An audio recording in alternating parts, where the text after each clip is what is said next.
Welcome to the Property Nomads Podcast and top 8 mistakes people make when asking for money. People can be quite daunting or daunted when they ask for cash. They're seeking finance for investment projects or for other people's projects. You might be a finance broker, of course. And people make a lot of mistakes. We've made mistakes as well over our time of investing. And I'm sure many other people have made mistakes as well. So hopefully some of these reasons will resonate with you, and then you'll be able to go away knowing not to make these mistakes, because it might cost you getting some investment for your next deal that you're doing. Now, Aaron has done more of the raising finance than I have. Aaron is more qualified to do that. He's the risk and compliance manager. He has raised not just for our business, but for other people's projects in the time that we've been around, coming up to, or maybe slightly just over £2 million. There might even be a bit more than that as well by the time this episode comes out. And there are many mistakes people can make, but these are the top 8 in no particular order. Mistakes that people make when asking for money. Number 1 is waiting too long. So let's just say you are doing what we're doing. We are starting to look at doing and then doing commercial conversions in Sussex. That's what we're doing. Yes, we've got a portfolio up in the north. We are then focusing now on these bigger projects, but down south, purely because the GDVs are higher. We can buy projects, flip the projects, sell the projects. The demand's through the roof at the moment. And where GDVs are a bit higher, it becomes a bit easier to buy, renovate and sell. Down south, your margins are better for profit. So that's what we're doing. That's our new way of generating chunky cash. So we know that's what we're doing. What we've also started doing is speaking to people about it, getting reconnected, speaking to people. Oh, this is what we're doing. This is, they always say, tell everyone what you're doing. So this is what we're doing. So we're not waiting too long. We're not waiting for the last minute when a deal comes down and then we've got to rush around like a blue ass fly trying to create cash. That's not going to happen. We're not waiting too long. People seem to wait too long. You must sow the seeds where you can, whether that's on social media, whether that's getting back to having coffees with people, attending networking events, whether it's online or in person. Do not wait too long when raising cash as well. Also, try not to wait too long for an answer. Number 2, only raising with an idea. If you just go in and speak to people and you've just got this fancy and fluffy idea in your head, then that's not necessarily going to sit well with the investor. At least have a project or an example project, whether it's your own or from someone that you know. At least have an example project. You will find that is quite useful when speaking to people. If you're just trying to raise cash with an idea in property, that's going to make things quite difficult for you. At least have an example of a project or product, something that you can show people, something that people can see. You might find that makes your life a lot easier. Number 3, having all your eggs in one basket. So if you've got a project, you need £500,000, and you are speaking to your mate Dave, who's an investor and who knows got cash, and you are relying on Dave to say yes, you've got a bit of an issue. Because if Dave turns around and doesn't say yes for whatever reason, he might have a family bereavement, he doesn't like the deal, he doesn't like you, I don't know, could be any of the above. If you put all your eggs in one basket, you've got to get that deal over the line in due course, but you've just spoken to Dave and Dave's let you down. Can't really go around blaming Dave for that, can you? You've got to look at yourself and realise, I've put all my eggs in one basket, that's not good. You need to speak to multiple people about this at the same time. Don't put your eggs in one basket with one investor or one source of finance, because if that source of finance goes wrong, then you've got a bit of an issue. Having a single point of failure on anything is no bueno. It's not good at all. Number 4 is overemphasizing the importance of valuation. Yes, valuations are important, of course. We all know that. If the valuation then becomes critical to the project, then that's a bit of an issue. Because we all know from valuers might have off days. They're going to have days which they're good, days which they're not so good. If a valuer has an off day, which is quite common, that can happen. It might be the first appointment of the day, or they're looking forward to lunch. they might downvalue your project. And if that down valuation is then the difference between the investor getting all their cash back and not getting their cash back, that's not good. You have to, when you're selling the project to an investor, you have to not overemphasize how important the valuation is, because chances are the valuation can go wrong. If you've done your homework, it probably won't, but you can never take that as a guarantee. So do not overemphasize the importance of the valuation, because again, leads to that single point of failure. The investor might think you've got all your eggs in a basket here because you're basing it on what someone else thinks at the end of the project. That can lead to many difficult things and many unpleasant conversations further on down the line. Number 5, not doing your research.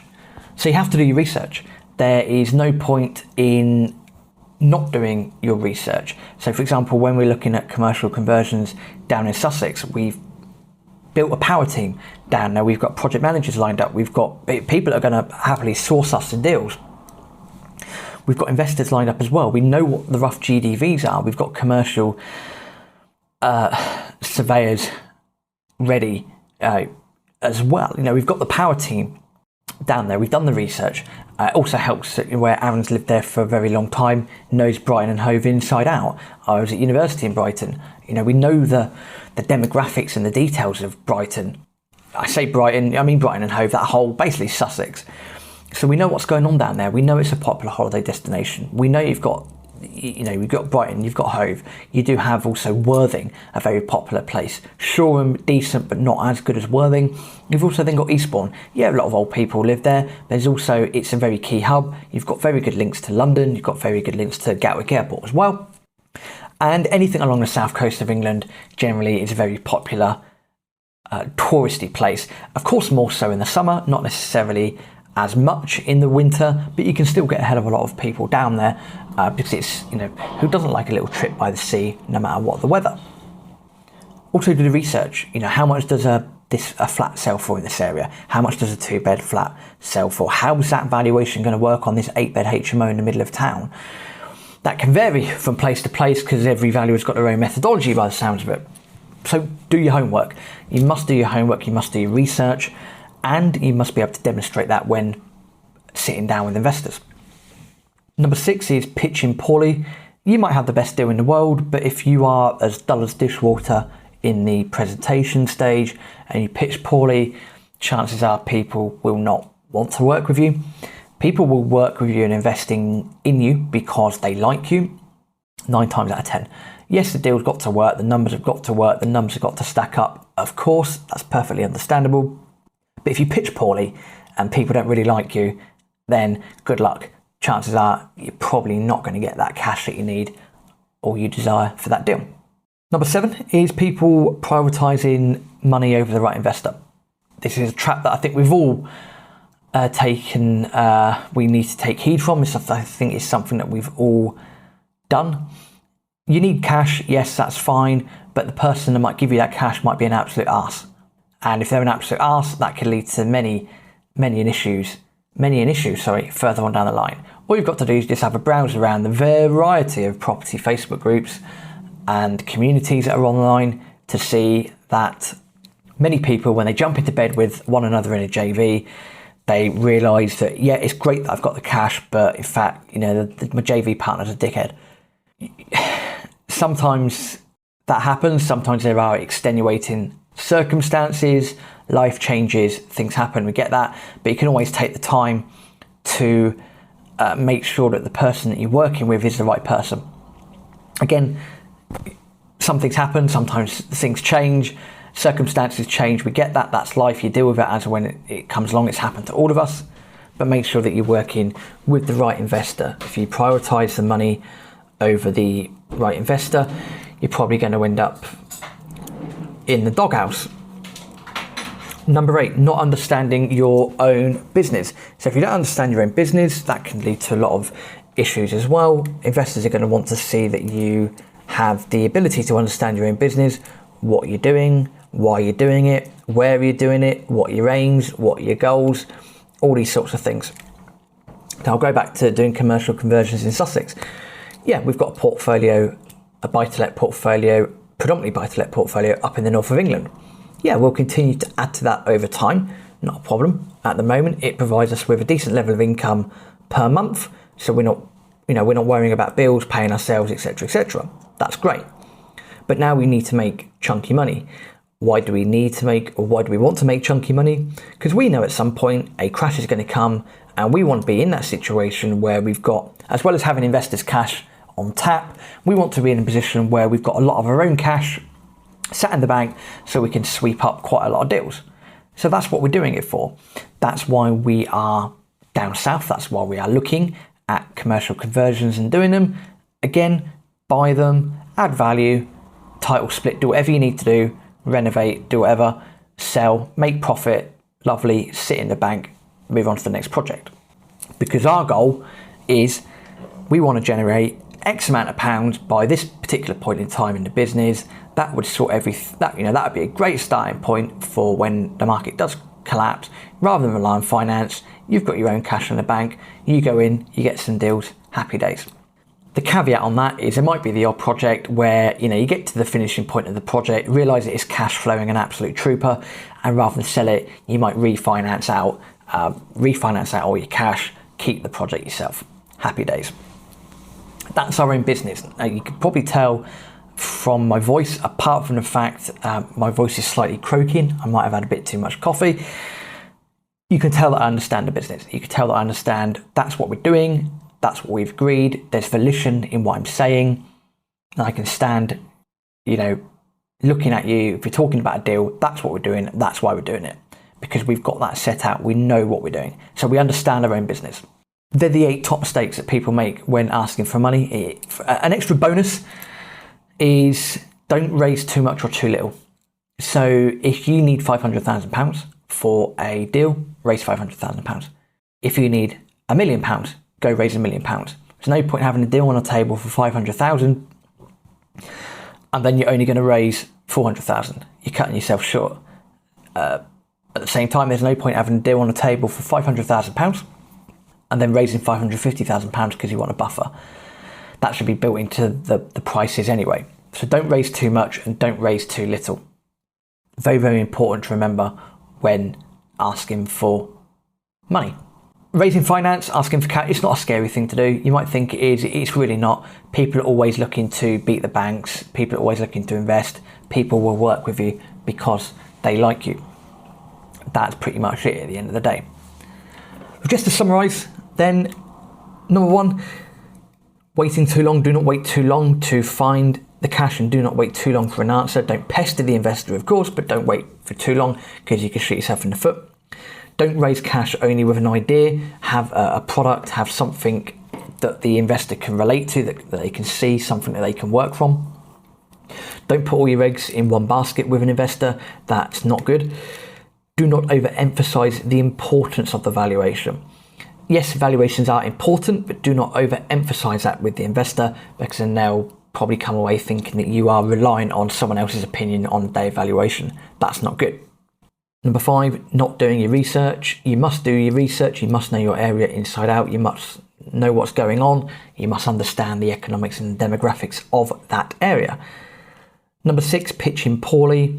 Do not pitch poorly. People will more than likely buy into you than they buy into the project. So people will work with you because they like you. Anyone that's raised finance before will understand that. I'm sure you listening to this understand that well as well. Number 7, prioritizing money over the right investor. Do not prioritize the money over the right investor. You must prioritize the right investor. You might end up raising the money, but if you're then working with a dickhead, you're going to have a bit of an issue moving forwards. Prioritize the right investor. And number 8, not understanding your own business. You must understand your own business. You must be able to be on the same page as your business partner. If you've got a business partner, of course, use volition. So when I say we are doing commercial conversions in Sussex, this is what we're doing. This is how we're doing it. This is why we're doing it. These are the goals we've set ourselves. There's volition there because we know what we're doing. We're on the same page. It's a case of cracking on and doing them.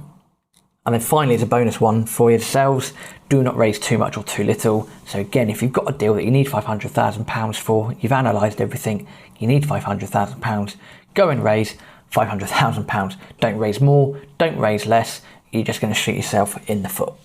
So they're the top 8 mistakes people make when asking for money. There's nothing to fear about speaking with investors. There's nothing to fear about raising cash at all. At the end of the day, if the numbers of the deal are good and it's attractive enough, the investors will come, but you do have to put in the legwork as well. And if you avoid making those mistakes when asking for capital, the chances are you'll probably end up with the capital that you need. And it's all about making those win-win situations at the end of the day.